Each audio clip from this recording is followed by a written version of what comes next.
আপনারা দেখছেন পশ্চিমবঙ্গের জনপ্রিয় নিউজ পোর্টাল চ্যানেল ভারত বিকাশ নিউজ এক্সপ্রেস। বিধানসভা নির্বাচনের আগে ফের ব্রিজ নির্মাণের আশ্বাস বিধায়কের।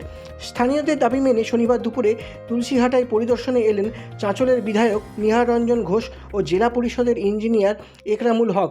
হরিশ্চন্দ্রপুর 1 নম্বর ব্লকের তুলসীহাটা গ্রাম পঞ্চায়েতের ছোটপাড়ো ও ভাগবরল গ্রাম দুটির সংযোগস্থল পিপলমণি ক্যানেল ব্রিজ নির্মাণের দাবিতে এলাকার মানুষ একাধিকবার আন্দোলন করেছেন। ক্যানেলে ব্রিজ না থাকায় বর্ষায় চরম সমস্যায় পড়েন তুলসীহাটা অঞ্চলের প্রায় 10টি গ্রামের মানুষ। বর্ষায় বাঁশ বেঁধে তার উপর দিয়ে যাতায়াত করেন মানুষ। কেউ আবার কলার ভেলা বানিয়ে ক্যানেল পার হন। এতে অনেক সময় দুর্ঘটনা ঘটে। বর্ষায় 3 মাস ছোট বড় গাড়ি চলাচল পুরোপুরি বন্ধ থাকে। পাড়ার যোগাযোগের জন্য এটা খুব জরুরি আছে। এখন আমরা দেখলাম যেটা এখন কালভার্ট করা দরকার, ওপেন কালভার্ট করলে ভালো হয়। অ্যান্ড গভর্নমেন্ট যেভাবে স্যাংশন দিবে সেভাবে কাজটা হবে। এগুলো সাহেব দেখলেন কত মিটার হতে পারে স্যার? এটা আমরা প্রপোজ করবো 20 ফিটের মতো, দেখা যাক। দরকার আছে 20 ফিটের। কতদিনে কাজ শুরু হতে পারে, কতদিনে এস্টিমেট ধরতে পারেন? এটা স্যাংশন গভর্নমেন্টের উপর নির্ভর করছে। স্যাংশন যেভাবে এমএলএ সাহেব করাবেন সেভাবে আসবে, তো খুব তাড়াতাড়ি হবে মনে হয়। আপনার নাম? আমার নাম একরামুল হক, জেলা পরিষদ ইঞ্জিনিয়ার। আমার কাছে যা খবরটা পেয়েছি 15-20 দিন বছর হলো এই ছোট পাড়ায় এখানে প্রচুর মানুষ এপার ওপার বসবাস করে। এর আগে যারা দায়িত্বে ছিলেন, জনপ্রতিনিধি ছিলেন, তাদেরই এই কাজটাকে গুরুত্ব দেওয়া উচিত ছিল। তারা কেন করেনি বলতে পারবো না। এখানকার যারা আমাদের জনপ্রতিনিধি রয়েছেন এবং শুধু এই তুলসীহাটা অঞ্চলে নয়, 4টা অঞ্চলের যারা নেতৃত্বে রয়েছেন এবং আমাদের দলের যারা জনপ্রতিনিধি রয়েছেন, তাদের দীর্ঘদিন ধরে একটা দাবি আছে যে আমার কাছে তারা বারবার বলেছেন যে এই দুই পাড়ের মানুষের কথা চিন্তা করে বর্ষার সময় তারাই এপার থেকে ওপারে যেতে পারেন না, ওপারের মানুষ এপারে আসতে পারেন না। সেই ব্রিজটাকে করে যাতে এই সমস্যা থেকে মানুষ সমস্যা মুক্ত হন, তার জন্য আবেদন করেছেন।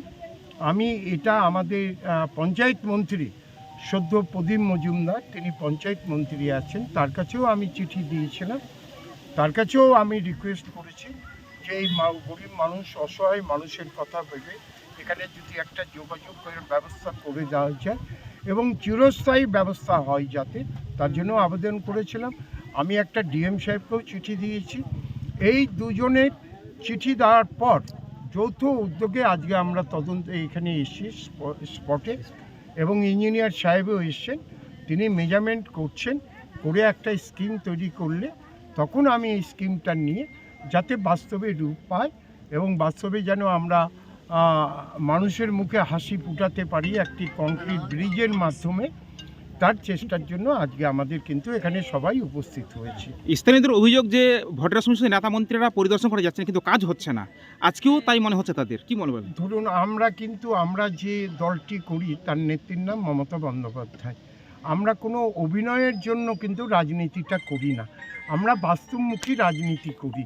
আজকে আমার কিন্তু সামনে ভোট নেই, কিন্তু ভোট এখনও অনেক দেরি আছে।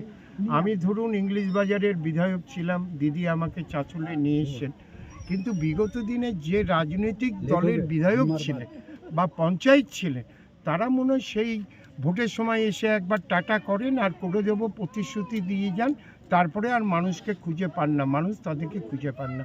যেমন ধরুন এখানে একজন সাংসদ হয়েছেন, তিনি দুবারের সাংসদ হয়েছিলেন, ভোটের সময় ওনাকে খুব ঘন ঘন দেখেছি, কিন্তু ভোট পেরিয়ে গেছেন।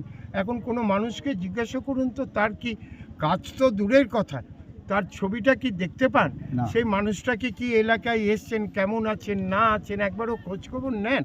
তারা ওই বিরোধী যে রাজনৈতিক দল আছেন, তারা ভোটের সময় রাজনীতি করার জন্য মানুষকে নানা রকম মিথ্যে প্রতিশ্রুতি দেন।